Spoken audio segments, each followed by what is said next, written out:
হঠাৎ আপনাকে এক ডাক্তার রিপোর্ট দিয়ে বলল আপনি মাত্র ৩০ দিন বাঁচবেন, আপনার ক্যান্সার হয়েছে, এখন আপনার শেষ স্টেজ যাচ্ছে। এটা শুধু আপনিই জানেন, আপনার পরিবার কিংবা বন্ধুবান্ধবরা কেউ জানে না।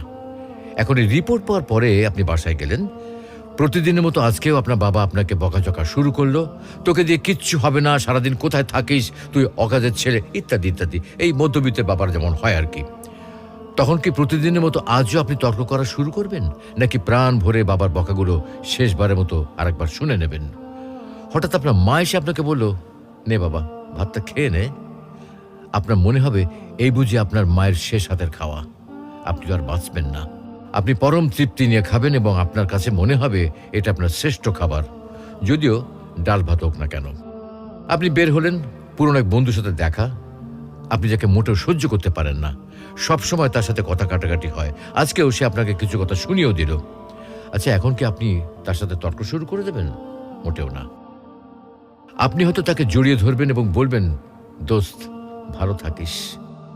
আচ্ছা জানেন, আমরা এখন মৃত্যুর কথা ভাবতেই চাই না, এ থেকে আমরা পালিয়ে বেড়াতে চাই। কিন্তু যদি আপনি ভাবেন যে আজই আপনার শেষ দিন, তাহলে দেখবেন সবকিছুই আপনার কাছে ভালো লাগছে। তাই ইগো ছেড়ে দিন, ইনশাল্লাহ আপনার মন ভালো হয়ে যাবে।